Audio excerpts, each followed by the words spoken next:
Thank you. Good afternoon, folks. We'll begin with our land acknowledgement. The Halifax Regional Municipality is located in Mi'kmaq, the ancestral and traditional lands of the Mi'kmaq people. The municipality acknowledges the peace and friendship treaties signed in this territory and recognizes that we are all treaty people. So we'll begin this afternoon with approval of minutes. Are there any errors or omissions? Any errors or omissions people have noted? None so being, I'm calling for a motion for approval of the minutes as circulated. So move to circulate it, sir. Thank you, Councillor. And do we have a seconder? Thank you very much. All in favor of approval? Aye. Aye. Those opposed? None so being, motion carried. Item 3, approval of the order of business and approval of additions and deletions. Are there any additions or deletions? I gather from my notes there are none. But are there any members who would like to move items at this time? Okay.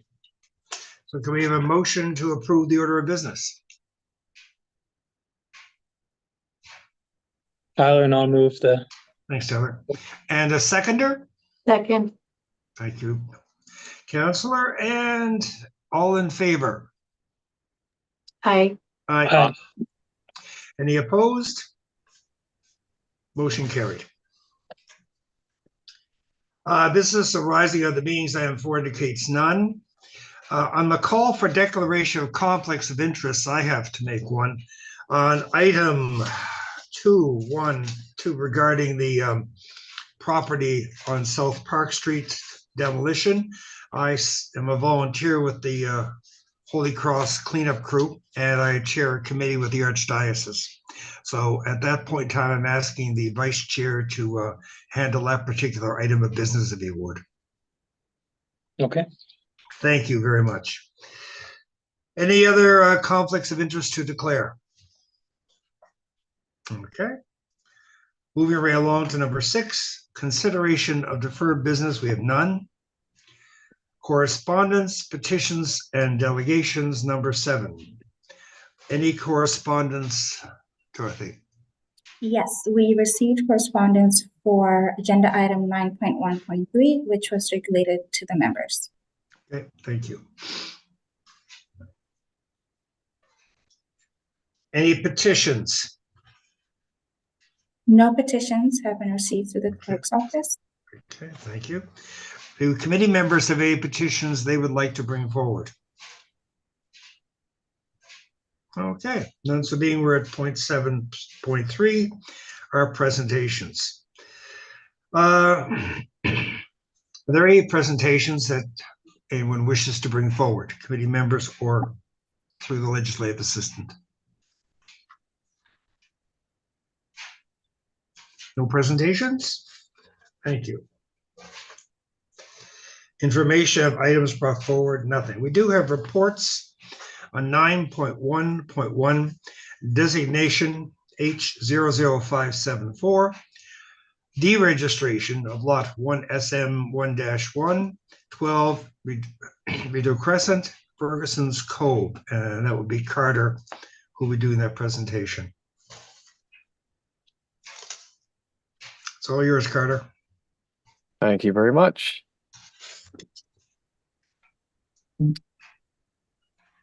There we go. Seems we are screen sharing. So good afternoon to the chair and members of the Heritage Advisory Committee. My name is Carter Beaupre McPhee, Heritage Planning Researcher for HRM's Heritage Property Program. Staff are pleased to bring before the committee case H00574, the deregistration application for lot 1SM1-1, 12 York Redoubt Crescent, Ferguson's Cove.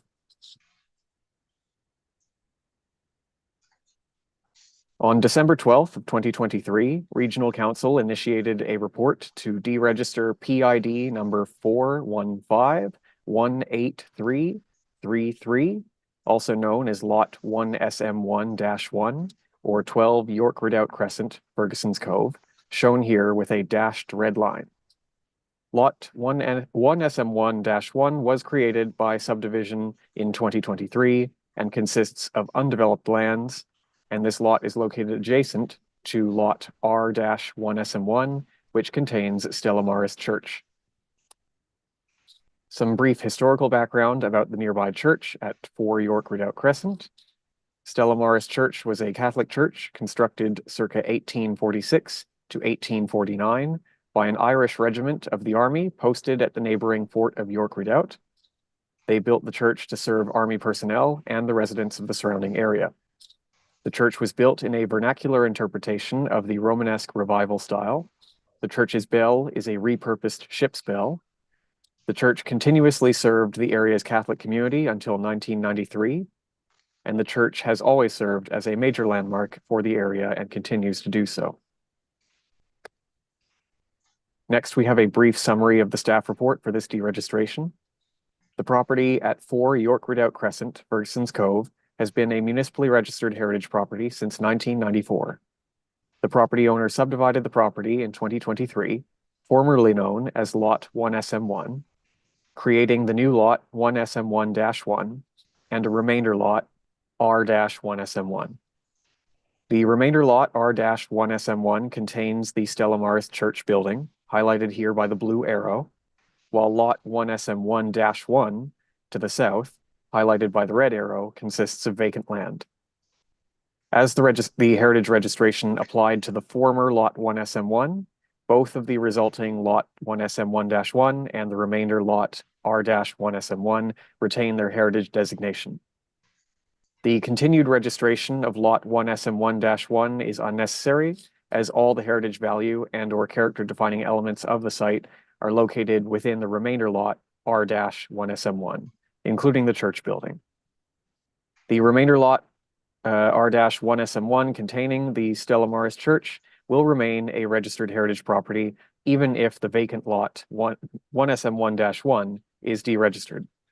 Thus, staff advise that lot 1SM1-1 be deregistered pursuant to section 16(1)(b) of the Heritage Property Act, which allows for deregistration where continued registration of a property is inappropriate as a result of the loss of the property's heritage value. The recommendations are now before the committee for consideration. Thank you. Thank you, Carter. Does anyone have any questions for Carter regarding that presentation? Yes, I have one, Mr. Chairman. Sure. Yes, Councillor. On the subdivided property, are there any remnants of any church attributes, like a cemetery of any sort? Through the chair to the councillor, staff did conduct a site visit to inspect the property, and there were no visible signs of graves or other remains on the property.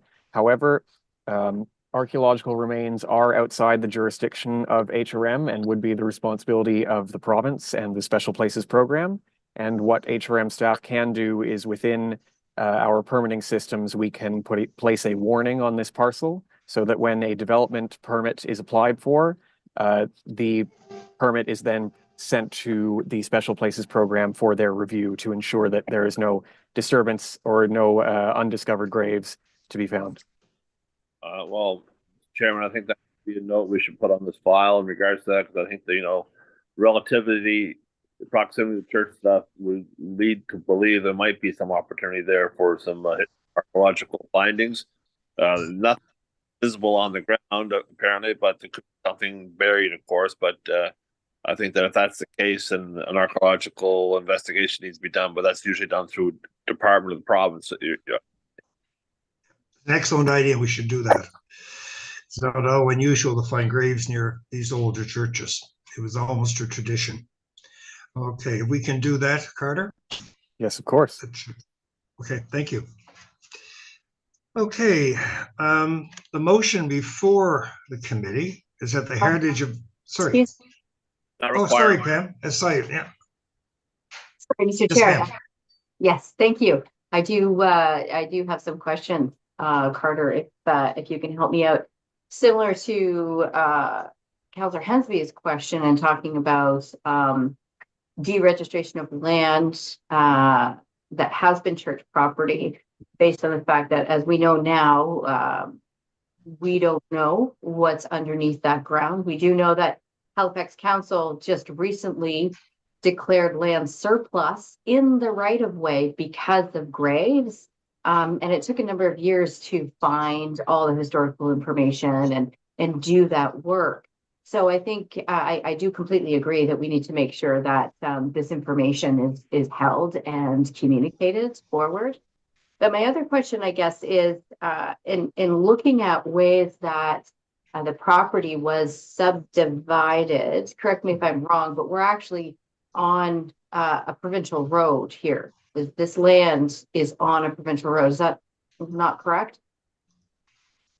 Through the chair to the councillor, it is my understanding that the road which this property fronts on is not a provincial road. It has been taken over by HRM as part of a collection of roads that were essentially private lanes and taken over by HRM. Ah, interesting. Okay, so I'm just looking at the property online, which indicates it remains a provincial property. So I just want to make sure that with that, when that survey was completed and so on, there was an understanding of the right-of-way access to this property. Certainly, I will make a note of that for this file and look into it further, and I will have that more fully fleshed out when this goes to council. Thank you. Any other questions or comments?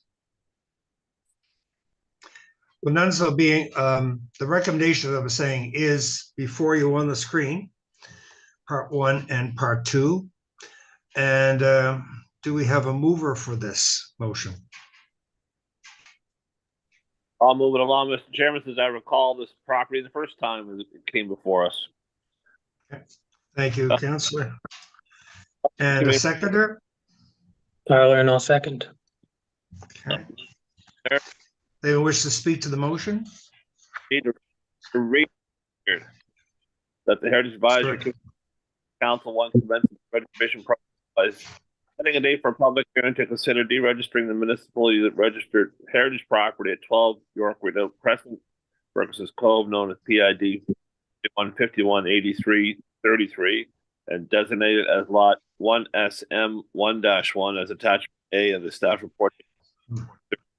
4 and 2, property of York Rideau Crescent, Ferguson Cove, PID 41-51-83-33, and designate the lot S1M1-1 as attachment A of the staff report dated January 23rd, 2024. Thank you, Councillor Hensby. And a seconder? Tyler, and I'll second. Thank you, Tyler. I'll call the question. Those in favor say Excuse aye. me, Oh, sorry, Pam. I keep missing your hand. Your picture's been moving around on my screen. Oh, thank you, Mr. Chair. So I do have a question, and my understanding is, I believe it was 16.1 in the Municipal Heritage Act. So under the deregistration process for municipal heritage, and my apologies, but I believe it was 16.1. Can I just have clarification of that, please?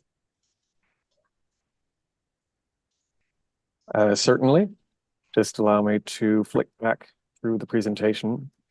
This should be enabled through, I believe, 16.1B of the Heritage Property Act. Okay, thank you. So 16.1B, which states the continued registration of the property appears to the council to be inappropriate as a result of the loss of property's heritage value as identified in the property's heritage file or notice of recommendation, unless the loss of heritage value was caused by neglect, abandonment, or other action or inaction of the owner. After holding a public hearing, obviously, which we would do at council. But the reason I pull this up is because, as we just noted a few minutes ago, we actually don't know the heritage value of this property. We do not know the archaeological heritage value of this property. And should there be graves or remnants underneath the earth, which obviously in this environment, we don't have the ability to determine that. So I'm feeling a little bit at odds here. On one hand, we're being asked to deregister municipal property. And on the other hand, we don't actually have the information as to whether or not the land actually does have heritage value or archaeological value. So, Mr. Chair, I'm going to vote against this. I don't think that we actually have enough information in order to make an informed decision at this point. Thank Plus, you. it's on a provincial road, and so through the subdivision of land and any kind of action on a provincial road, then that also adds a whole new element of issues and concern. Thank you. Yeah, it would take a lot of archaeological study to determine what's there. Let's see. It's very difficult. Any other comments or questions? Councillor Hensby? Before this comes back to regional council, is it possible we can get the property owner to do an archaeological assessment on the property wishes to deregister? That would make sense. Through the chair to the Yes. chairs to the councillor, yes, it would be perfectly reasonable for us to interface with the property owner and essentially mediate between them and the Special Places Program to ensure that the Special Places Program signs off on this before we proceed. Yeah. Yeah. I Yes. support that. Yes, I agree You with support that. that? Oh, yeah.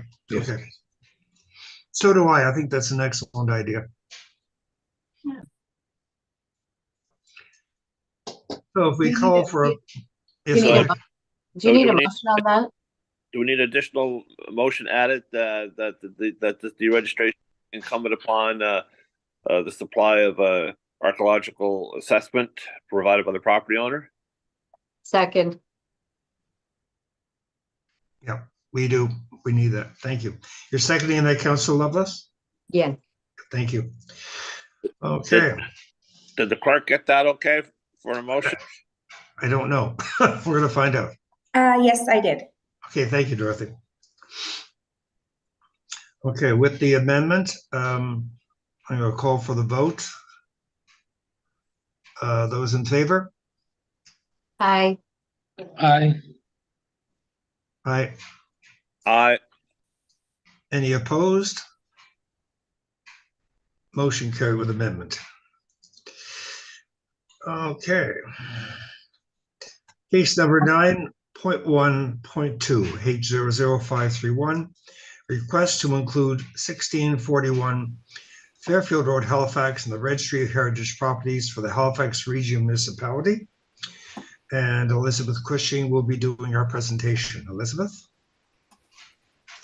Great, thank you, Chair. Good afternoon, Chair and members of the Heritage Advisory Committee. My name is Elizabeth Cushing. I'm a heritage planner with HRM Heritage, and I'll be presenting 1641 Fairfield Road Heritage Registration Request, also known as the St. Mary's Boat Club. The subject property is situated at the south end of Fairfield Road, on the block bound by Jubilee Road to the north and Coburg Road to the south. So this property is being considered under the evaluation criteria for the registration of heritage sites in Halifax Regional Municipality. The heritage site evaluation criteria focuses more on the broader use and cultural associations of a property over time and places less attention on the structures that may exist. A site receives the same level of legal protection under the Heritage Property Act as it would under the evaluation criteria for heritage buildings. But for this one, the evaluation criteria for a heritage site is broken down into 4 categories, each with a maximum score.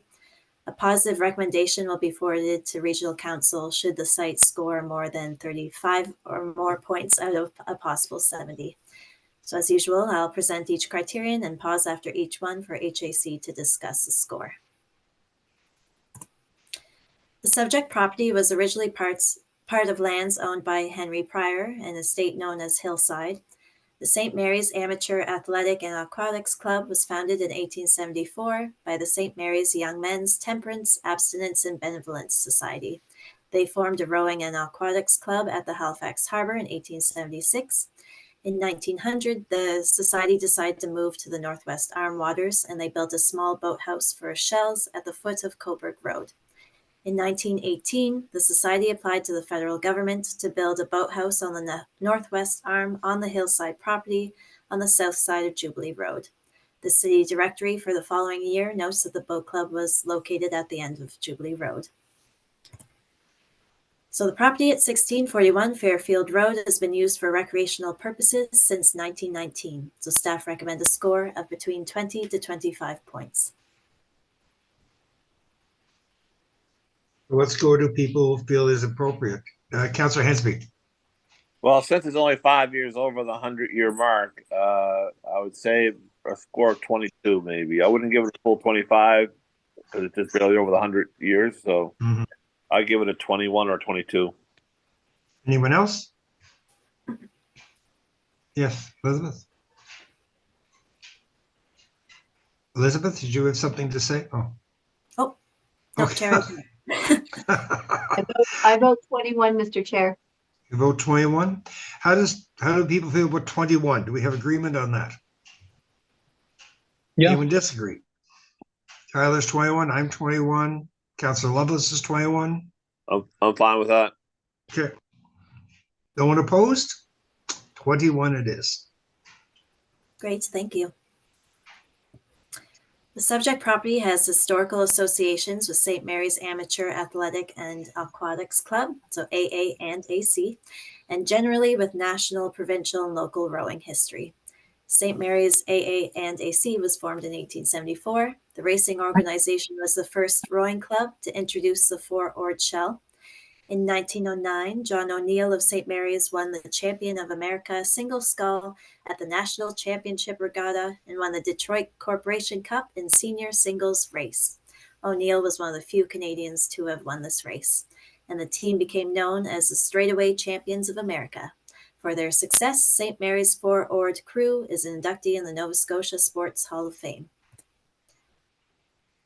The Boat Club property also provides a physical connection to the history of competitive and leisure rowing, and the Northwest Arm is a popular recreational destination. The first race reported in Canada was in 1811 on Halifax Harbour. In 1876, a group of city bankers hosted an amateur scull race on the Northwest Arm, which eventually led to an annual Bankers Regatta. Considerable interest grew in rowing, and by 1899, the Northwest Arm Rowing Club was formed. The number of boat clubs continued to grow at the turn of the century. The Boulderwood Dinghy and Canoe Club was formed in 1907, and they hosted races every Saturday. 2 more boat clubs were constructed in 1908, the Jubilee Boat Club and the Wag-Waltic. The Halifax Amateur Boating Club was also established around this time. The Wag-Waltic provided a boathouse for 230 boats and canoes, and the Jubilee Boat Club began renting out boats to the public, which helped increase access to the sport.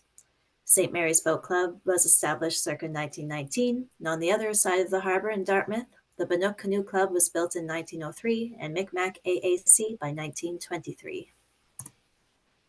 The character-defining elements of 1641 Fairfield Road include, but are not limited to, the 2-story wood-clad boat club with colonial revival influences, including the arched roof with returned eaves and diagonal cross balustrades, lawn bowling and tennis court facilities, tree canopy in groupings on slopes and along the south property line, and view of the Northwest Arm and Dingle Tower. The subject property is representative of local, provincial, and national rowing and recreational history, and as such, staff recommend a score of 15 to 20 points for historical importance. One of the items that I will note here is in the council-approved scoring system for sites, we do have a little bit of overlap in the numbers here. Do we have any suggestions for an appropriate number here? I recommend 17. 17. We're right in the middle. Oh, anyone else? They would oppose to 17. Well, I on what scale are we judging it? Provincially or nationally? I see the staff's got nationally there, and I think it does have, in my opinion, some national relevancy. And I would give it maybe an 18 or 19. I think 17 might be a little low, I thought, but that's my Yeah. opinion. I agree with 19. I think that it does have national and regional significance. I think that we could, and also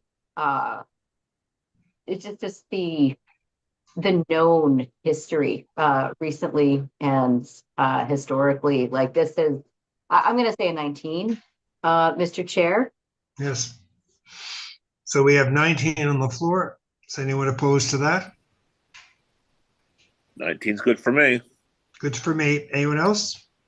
works for me. Okay. Everyone's agreed then? 19? Yep.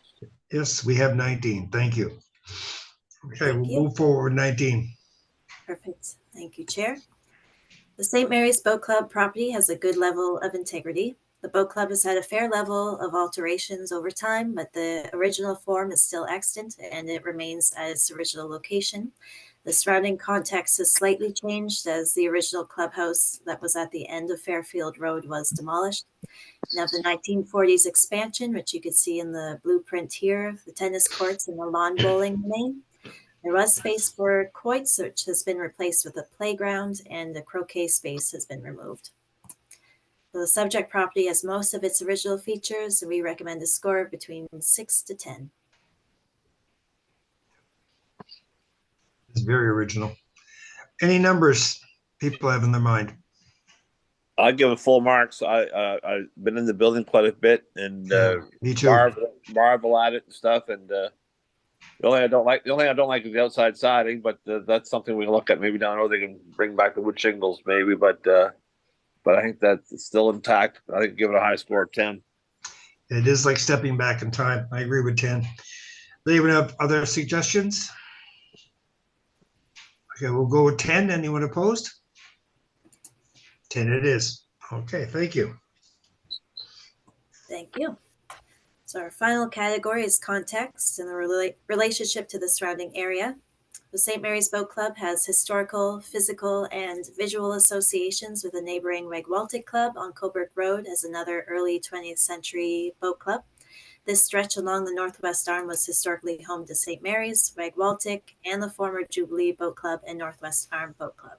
So St. Mary's Boat Club is one of the only two remaining boat clubs and provides a physical representation of Halifax's boating and recreation history. The boat club also provides clear views of Dingle Tower and the Northwest Arm. So staff recommend a score of 6 to 10 points for a relationship to surrounding area. And suggestion numbers for this. They suggested numbers. 8? Oh, at least an 8. I consider the jewel of the arm. That and the Dingle Tower are probably the two remarkable features of the Northwest Arm. Yeah, the view is something else, that's for sure. Yeah, and one of the last few public places you can get access to the arm and stuff. So yeah, we'll go with the 10. So I would say 10. I'm a 10. 10. Anyone opposed to 10? We'll move forward 10. Thank you. Thank Okay. you.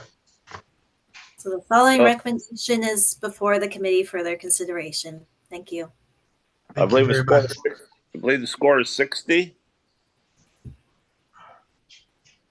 Oh, it must be. Yes, the score is 60. Well, that's well over the benchmark.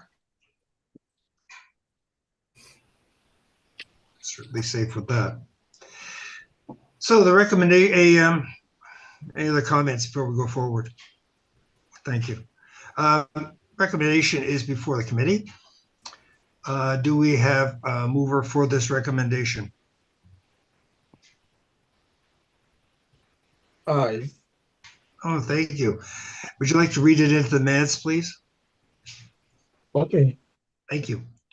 I move that should I start from? Okay. I move that we set a date for a heritage hearing to consider the inclusion of the subject property in the registry of heritage property for the Halifax Regional Municipality. And 2, approve the request to include 641 Fairfield Road, Halifax, in the registry of heritage property for the Halifax Regional Municipality, as shown on map 1 as a municipal heritage property under the Heritage Property Act. Thank you. Do we have a seconder? Second. Second. I'll call any discussion on the motion? I'll call a question. All in favor? Aye. Aye. Any opposed? None so being, motion is carried.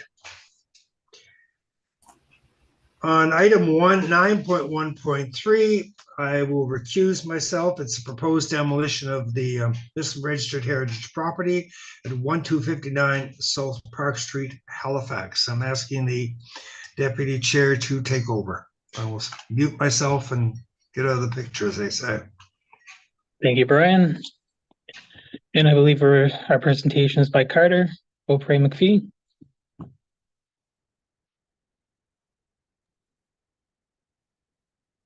Thank you very much.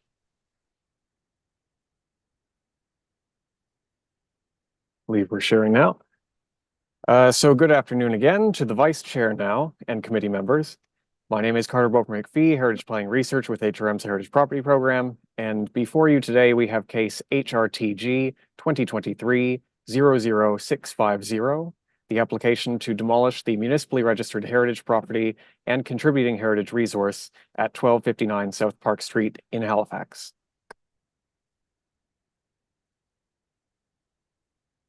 On April 27th of 2023, the Archdiocese of Halifax-Yarmouth submitted an application to demolish a municipally registered heritage property and contributing heritage resource within the Schmidtville Heritage Conservation District. The property and resource in question is 1259 South Park Street in Halifax, colloquially known as the Cemetery Keeper's House. The applicant is proposing to demolish the building on this property, but to retain the stone wall on the northern boundary of the property. As this property is both a registered heritage property and a contributing heritage resource within the Schmidtville Heritage Conservation District, the demolition application is accompanied by an associated certificate of appropriateness application, which is being processed concurrently. Here we see the steps of this process, and we are currently at the stage of consideration by the Heritage Advisory Committee. This demolition application is enabled pursuant to Section 17 of the Heritage Property Act, and the associated certificate of appropriateness application is enabled pursuant to Section 11 of the Schmidtville Heritage Conservation District bylaw. Here we can see the site in question, which is highlighted by a solid bright yellow line containing the Cemetery Keeper's House. You will note that this property falls within a municipally registered heritage streetscape, that being the South Park Street Victorian streetscape, denoted by the dark blue dashed line. You will also note that this property falls within the Schmidtville Heritage Conservation District boundary, denoted by the light blue dashed line. Here we have some contextual photos to show the spatial relationship between the Cemetery Keeper's House, highlighted by the yellow arrow, and the rest of the South Park Street Victorian streetscape, as well as the relationship to the neighboring Holy Cross Cemetery and Our Lady of Sorrows Chapel. And here you can see the historic stone masonry wall, which runs along the northern boundary of the subject property. This wall is associated with Letson's Tannery, an industrial use which featured prominently in the vicinity for much of the 1800s. This wall is a character-defining element of the property. As mentioned previously, the scope of this demolition application is limited exclusively to the Cemetery Keeper's House itself and does not include this stone masonry wall. The applicant has provided written confirmation assuring staff that if this demolition application were to be approved, the stone masonry wall will not be demolished and all necessary precautions would be taken to retain and conserve it. Next, we have a brief summary of the heritage value of 1259 South Park Street. The Cemetery Keeper's House was originally built in 1846 by local carpenter and contractor Roland Eustace. The building was intended to serve as a residence for the cemetery sexton, William F. Stoker. The sexton would have functioned as superintendent, administrator, and groundskeeper for the cemetery. The original 1846 dwelling was 1.5 stories tall and vernacular in style. It was a timber frame dwelling built atop a slate stone foundation with a central chimney, hipped roof, and south-facing entrance. You can see it in the upper photo shown here. As later groundskeepers would have families living with them, the need arose in the late 1800s and early 1900s to expand the Cemetery Keeper's House. And so we see the gradual expansion of the building in our 1895 and 1914 fire insurance maps. By 1914, the Cemetery Keeper's House had taken on its final form, 2 stories tall and designed in the Victorian plain style. The house has been the residence of each successive cemetery superintendent, from 1846 through to at least the 1990s. Elements of the original 1846 structure, such as the slate stone foundations, timber framing, and original chimney flue, remain present to this day. The stone masonry wall associated with Letson's Tannery also remains present. The building's condition is generally poor, as it has been left vacant for many years. The applicant has provided their own condition report in attachment B from August of 2017. This report asserts that the building is beyond repair. As part of the demolition application process, Heritage staff conducted a site visit with an HRM building official who conducted an inspection and produced a structural integrity report in attachment E. The conclusion of the building official's report was that, quote, repairing this structure would require an extensive amount of work. However, the building could be repaired, end quote. Also, as part of the demolition application process, staff organized a public information meeting held on June 7th, 2023 at City Hall. Notice of this meeting was posted on site with a sign, through an advertisement in the Chronicle Herald, through a page on the municipal website, and through notification postcards sent to all properties within a 76-meter radius. Posters explaining the proposal and process were available at the event for attendees to browse, and then the applicant delivered a prepared presentation, and attendees were allowed to ask questions and make comments. Notes from this meeting are provided in attachment H and public submissions in attachment I. In summary, attendees expressed general disagreement with the applicant's proposal to demolish the cemetery keeper's house and replace it with a columbarium, drawing attention to its age and historical value, expressing a desire to see it retained and restored. They expressed frustration at the building's vacancy and resultant poor condition, and pleaded for the applicant to be more flexible and creative in developing an adaptive reuse strategy. Staff have reviewed the demolition application and associated materials, and their findings can be summarized as follows. The building exhibits a moderate level of heritage integrity, that is, the degree to which a heritage property retains its heritage value and character-defining elements, with some original 1846 character-defining elements and many late 1800s, early 1900s character-defining elements still present. The building's condition is generally poor, as it has evidently been left vacant for many years. The HRM building official who inspected the building described it as requiring an extensive amount of work, but still repairable. If this demolition application is denied, the applicant may explore complete or partial conservation and adaptive reuse options through the substantial alterations application process, and elements of these options could be eligible for grant funding. If this application is denied, the only way in which the property can be demolished is through successfully appealing the denial of a certificate of appropriateness at the Nova Scotia Utility and Review Board, followed by waiting the 3 years stipulated in Section 18 of the Heritage Property Act. Approval of this demolition application may risk encouraging demolition by neglect. This is a phenomenon where owners of registered heritage properties may allow their buildings to fall into disrepair and then use that neglect as justification for their demolition. I believe Councillor Lovelace has a question. Oh, I can wait, Carter. I'm fine. That's fine. We can, then we'll wait till the end. There are some other minor considerations associated with this application. If this demolition application is approved and the cemetery keeper's house is demolished, then pursuant to Section 31 of the Schmidtville HCD bylaw, see attachment F, the property will no longer be considered a contributing heritage resource. No amendments to the Schmidtville HCD plan or bylaw would be required, and any new development will still require a certificate of appropriateness as the property remains within the Schmidtville HCD. The stone masonry wall along the northern boundary of the property will remain a character-defining element, and thus staff will not advise the deregistration of the property, and it will retain its municipal heritage designation. Future development may therefore require a substantial alteration application. In summary, the heritage value of the cemetery keeper's house lies principally in its age and association with the history of the cemetery and its successive superintendents. It displays a moderate degree of heritage integrity, but poor condition, having deteriorated from disuse. Nevertheless, the HRM building official has determined the building to be repairable, and considering these factors, staff recommend refusal of the application to demolish the cemetery keeper's house at 1259 South Park Street, Halifax, and refusal of the associated application for a certificate of appropriateness. Thank you.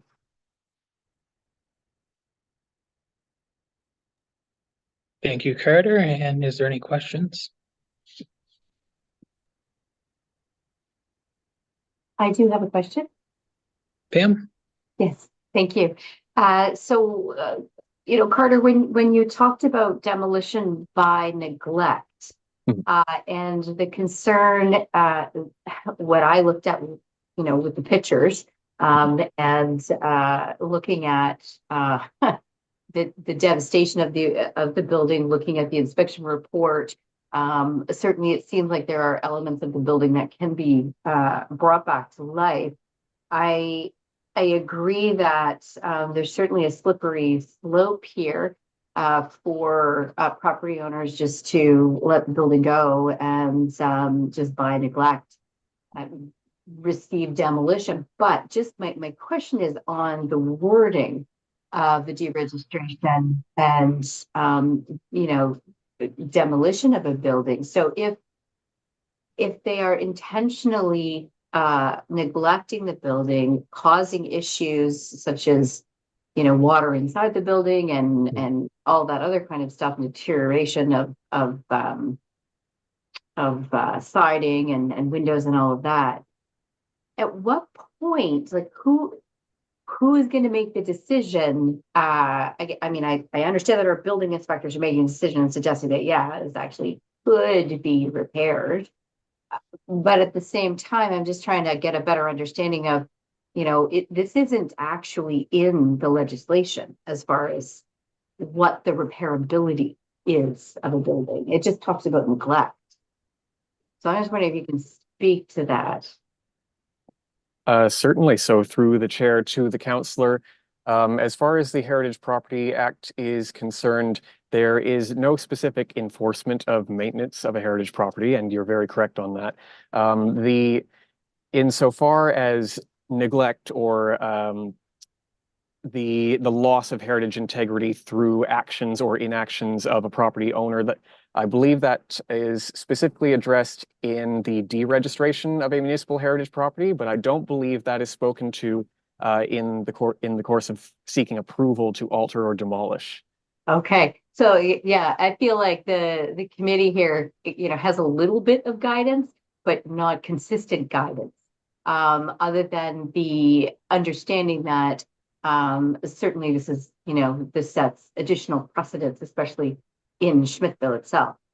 So I am in agreement with not approving that, but I'm interested in hearing what other people have to say. Thank you. Sure. Mr. Vice Chairman, my comment would be is if it can be repurposed. The question is the unused portion of the properties. The problem with this particular house is it's set back from the street.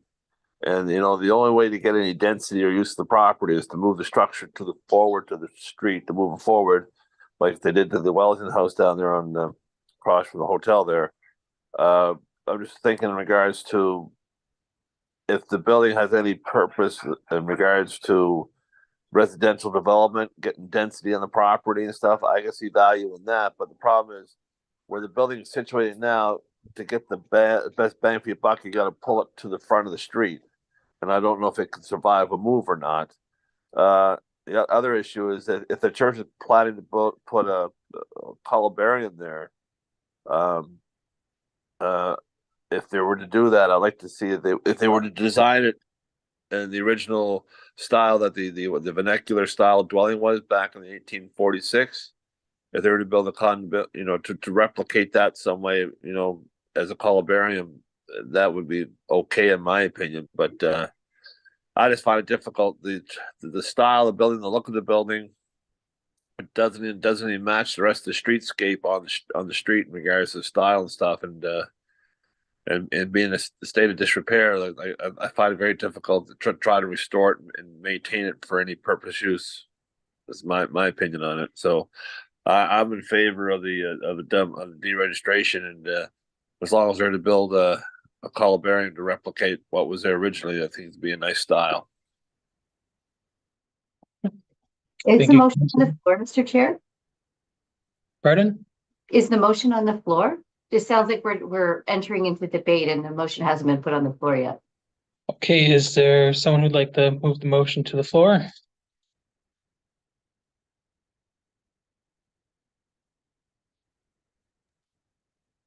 Zuka, you're muted. Can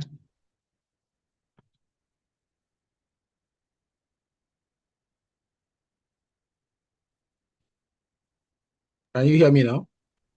Yeah. I have a question. I don't know if it's the time for the question or it should be during the when the motion is on the floor. Can I go ahead? You must put the motion on the floor, then you can ask your question. Okay. Yeah.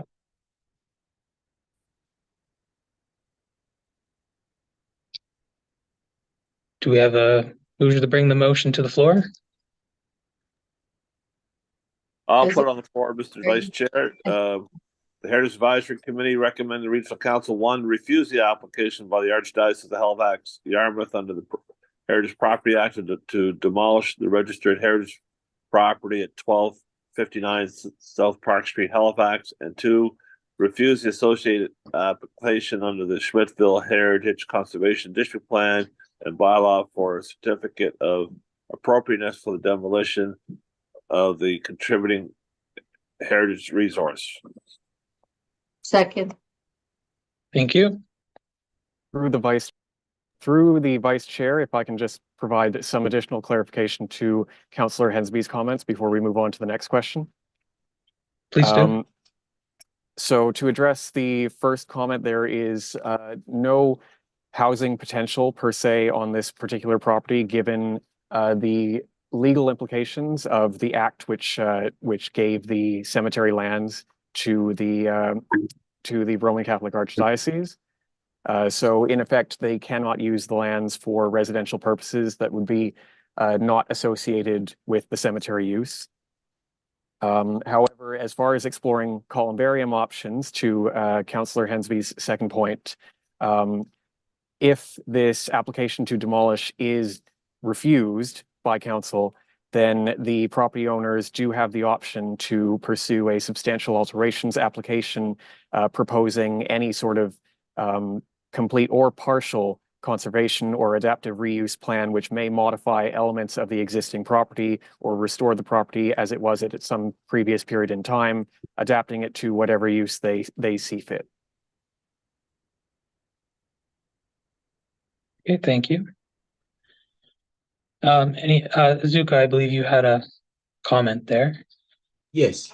Yes. I wanted to ask if a heritage property, if a group is given the honor of having a heritage property, if they receive some grants for the maintenance of that property, do they receive any money or they maintain it with their own fund?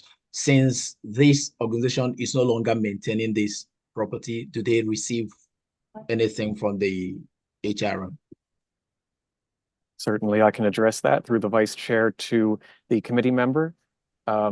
Since this is a registered heritage property and also a contributing resource within the Schmidtville Heritage Conservation District, it is eligible for grants under both of our current heritage grant programs, the Financial Incentives Program and the Heritage Incentives Program for conservation measures. However, third parties certainly could not apply for any sort of grants. It would have to be the property owners themselves who would be applying. Okay. Sorry, I don't know if you got me. Have they been receiving any grants for, or okay, are they not the owners of the property? You're talking about third party? The Archdiocese are the owners of this property, and to my knowledge, they have not applied for any grants for this particular property of theirs. Okay. Okay, thank you.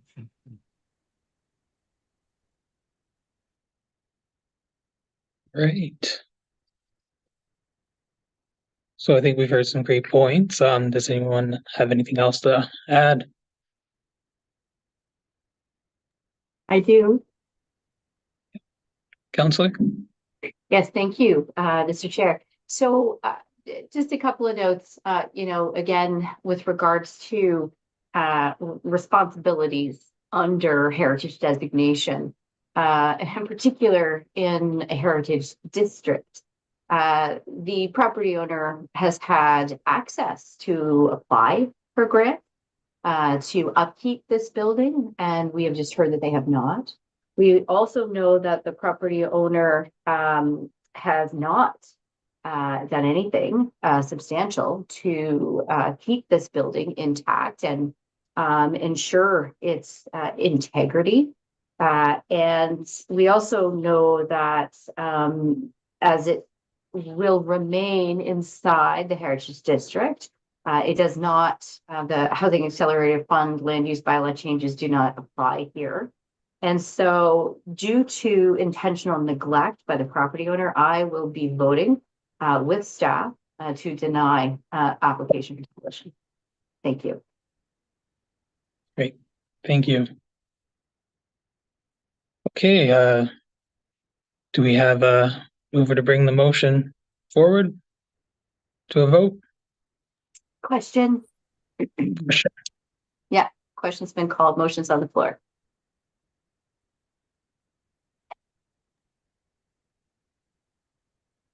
Sorry, first time doing this, little guidance. So this is the part where you say all in favor. Okay. So the motion is written to refuse the associated application. Yes, yes, all right, let's bring that to a vote. All in favor? I Aye. And any opposed? I oppose.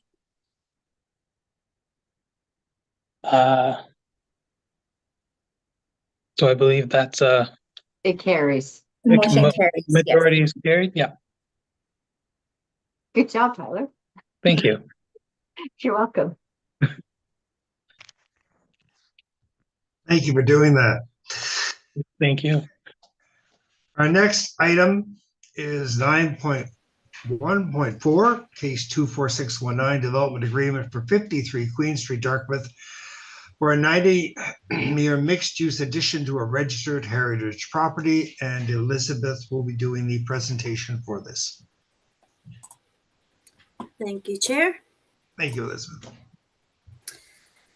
So good afternoon again, members of the committee and chair. Again, my name is Elizabeth Cushing, a heritage planner with HRM Heritage, and I'll be presenting case 24619, application for development agreement on a registered heritage property at 53 Queen Street in Dartmouth. So an application was submitted by RAD Architects on behalf of the property owner requesting to enter into a development agreement on lands at 53 Queen Street to permit a 90-meter mixed-use addition to the registered heritage property known as the Dartmouth Post Office. The Heritage Advisory Committee reviewed and provided a positive recommendation on the substantial alteration application at their November 22nd, 2023 meeting. Regional Council subsequently approved the alterations on December 12th, 2023, and this included the reconstruction of the 1961 addition that's known as the Annex for townhouse purposes, open space and accessibility upgrades, relocation of the War Memorial, modifications to existing window openings, and infill of the parking lot with 90-meter mixed-use development. The character-defining elements of the Dartmouth Post Office include, but are not limited to, the Edwardian Baroque-style civic building, cornice line, brick string course, post office inscription stone, molded lintels and brackets, and granite foundation. The proposal includes the construction of a 90-meter mixed-use building, will be commercial and townhouse use at the ground floor and residential above for a total of 155 residential units. The Dartmouth Post Office will contain ground floor commercial and 2 residential units above. The Annex addition will be repurposed with 8 townhomes, and open space will be landscaped and redesigned to encourage public access. 2 levels of underground parking will be accessible from King Street. The mixed-use addition has been designed to have a consistent setback from the street as the post office, which allows for Activation of the Queen Street open space. The cornice of the podium aligns with the cornice of the post office, and there are also setbacks at the 4th and 9th floors. As mentioned, commercial will be located at the corner of Queen and King Streets here, as well as this piece on King Street. Townhouse style units will be located on the podium at this piece here, as well as the annex addition, and then there'll be an entrance to the apartment on Queen Street here. And the site plan just provides some further context, as well as the access and setbacks from the existing buildings which front on Ochterlony Street.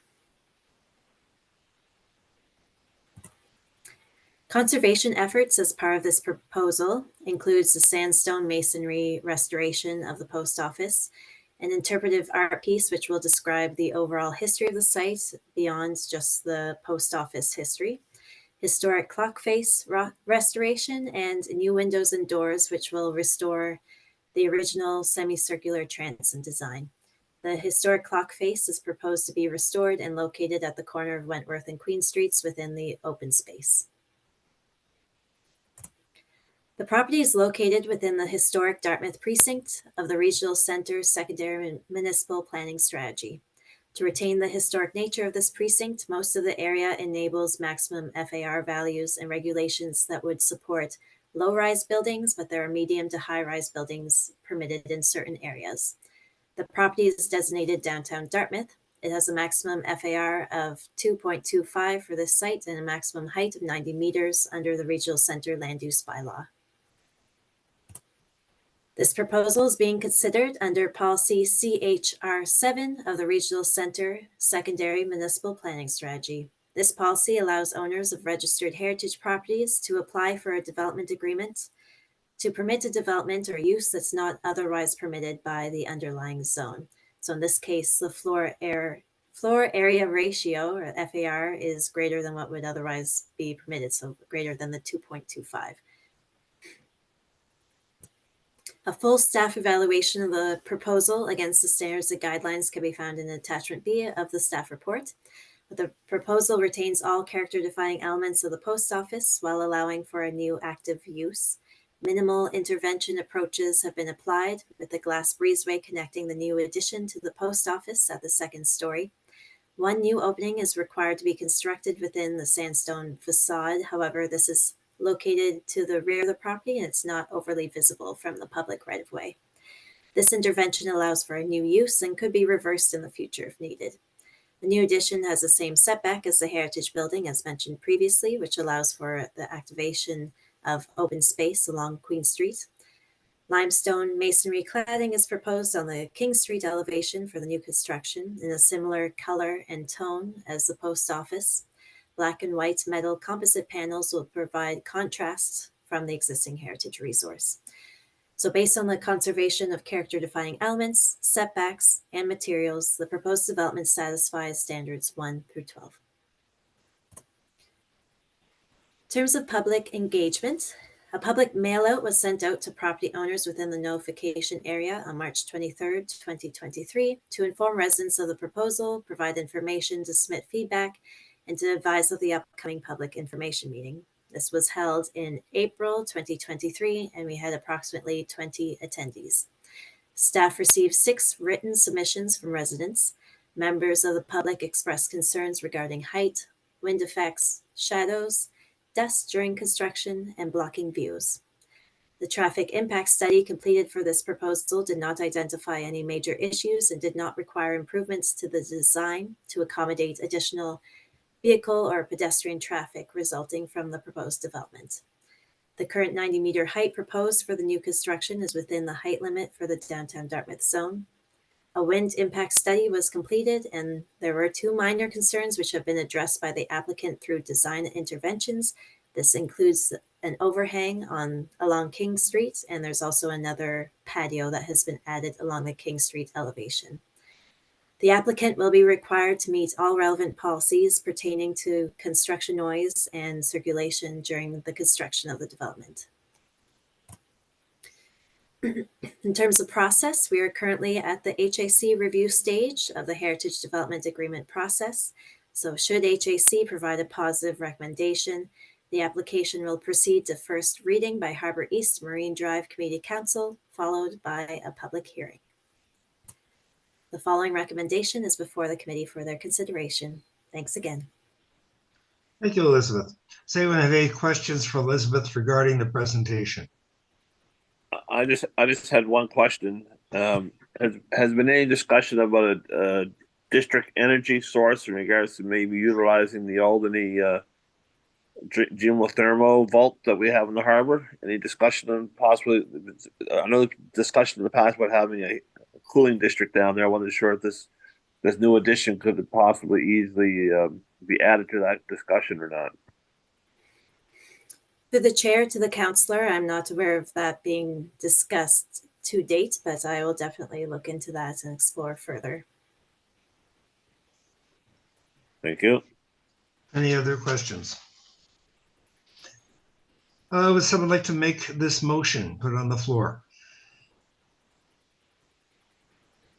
Charlie here, and I will move the motion Thanks, to Tyler. bring to the floor.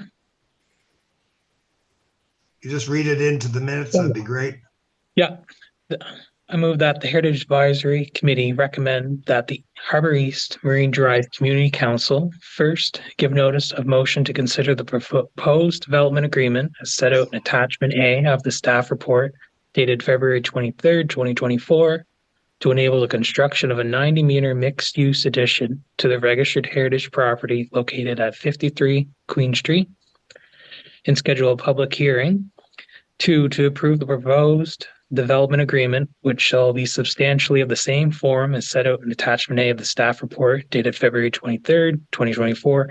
And 3rd, require that the agreement be signed by the property owner within 120 days or any extension thereof granted by council on request of the property owner from the date of final approval by the council and any other bodies as necessary, and including applicable appeals periods, whichever is later. Otherwise, this approval will be void and obligations arising hereunder shall be at an end.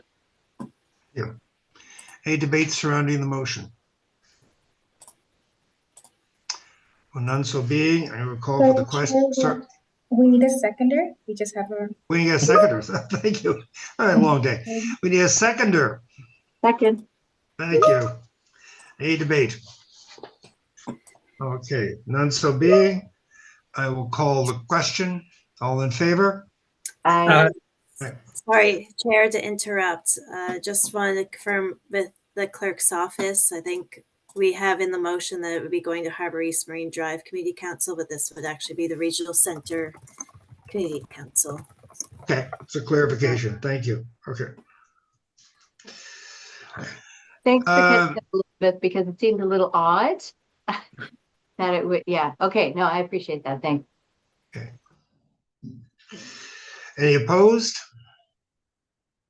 None so being, motion is carried. But the only thing is, it should go to the Harbor East, I would thought. But anyway, why bring Halifax into the equation? It's just my discussion. Well, it's in center plan, land use, right? So it. Yeah. Yeah. That's all right. Let it go. Okay. 9.1.5 Heritage Incentives Program. And we have a presentation from staff, please.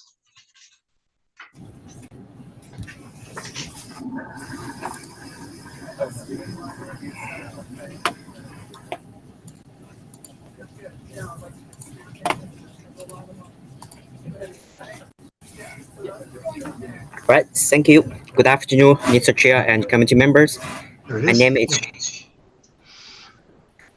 Xiaojiu Gong, Planner One with Heritage Property Program, and I will present you the overview of recommendation for the 2024-2025 Heritage Institute Program.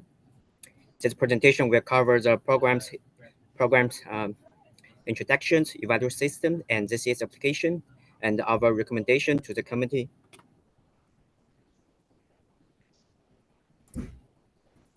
The Heritage Institute program is designed to encourage the ongoing maintenance, restoration, and rehabilitation of municipal registered heritage properties.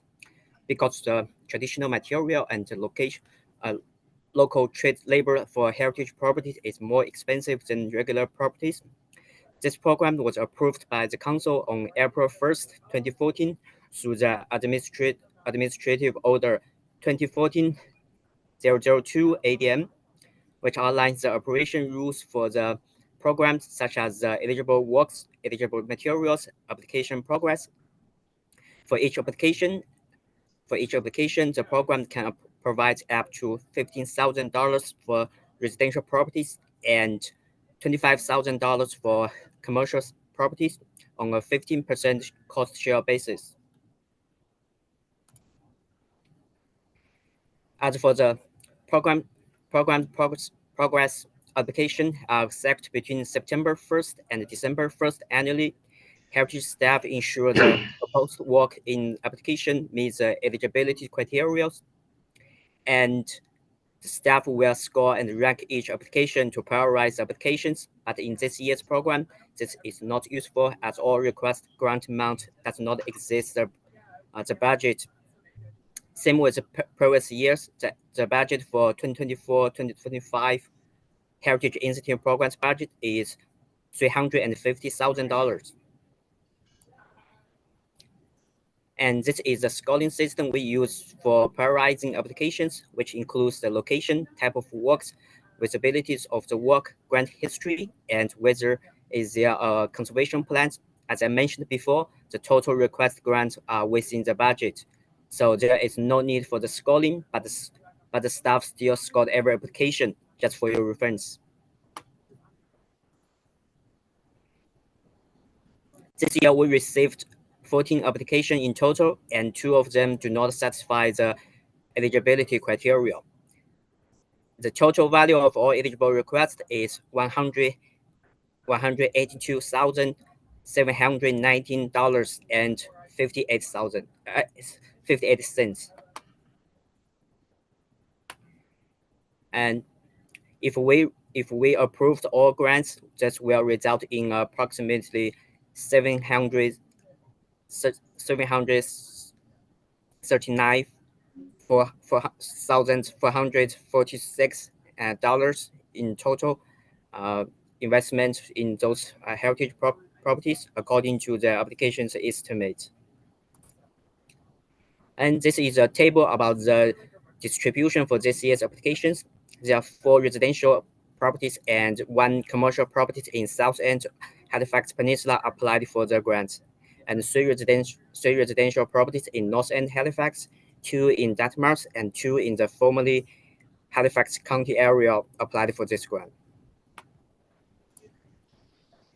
To streamline this presentation and to save some time, I will only highlight 5 of all 12 eligible applications, offering a snapshot of the proposed work. But in the report, there are detailed information for all applications, including the location, proposed work, and the request grant amount. If the committee member have any question on a specific application, I would be happy to answer the detail for that. So the first application, for example, is the property located at 2329 Princess Place at the north end of Halifax Peninsula. The proposed work is to repair the roof, and the request grant is $12,115. And we have another application for the property located at 1541 Barrington Street at the south end of the Halifax Peninsula.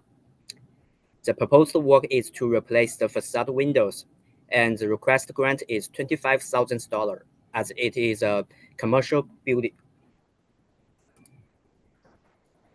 And we have an application for the property located at 5455 English Street, the south end of Halifax Peninsula. The proposed work is to rebuild the chimney, repair and weatherproof the west and south wall, and rebuild the back dormer windows. And the request grant is $15,000. The application this application is for 64 Rockingstone Road, located outside the urban center, formerly the Halifax County area. The proposed work is to replace some windows, and the request grant is $15,000. And the last example is for the property located at 37 Pleasant Street, Dartmouth. And the proposed work is to paint the building and replace the roof shingles. The request grant is $15,000. And in the end, this is a recommendation regarding to the 2024-2025 Heritage Institute Program application. And I will turn it back to the Mr. Chair. Thank you. So we have a motion. Are there any questions regarding this presentation? Okay, none so being. Does anyone want to move this and bring it to the floor?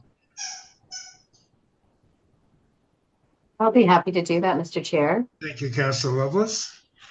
I move that the Heritage Advisory Committee recommend that Regional Council approve the proposed grants to the properties listed in Attachment A of staff report dated February 23rd, 2024, conditional upon the applicant's compliance with sections 29 through 35 of Administrative Order number 2014-002 ADM, and subject to approval of the proposed 2024-25 budget. Thank you. Seconder? Tyler, and I'll second. Thank you, Tyler. Any debate on the question? Call for the question. Those in favor? Aye. Aye. Aye. Aye. Those opposed? None so being, motion carried. 9.2 is committee member updates. We have none listed. No added items for item 10. But that leaves us with the date of our next meeting on March the 20th, 2024. And I'll entertain a motion to adjourn.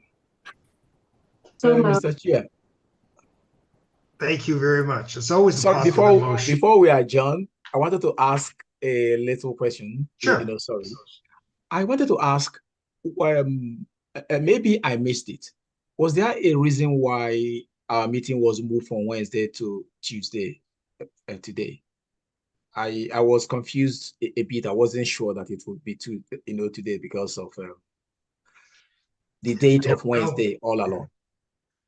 Ms. Dorothy knows. Yes, I can answer that question. It was just for this month because of budget. So budget is happening on Wednesdays and Fridays. So it was conflicting with our usual Wednesday time slot. Okay. Thank you, Dorothy. And thank you. This is Dorothy's last meeting with us. We'd like to thank her for all her work. She makes this a very easy job, let me tell you. Dorothy.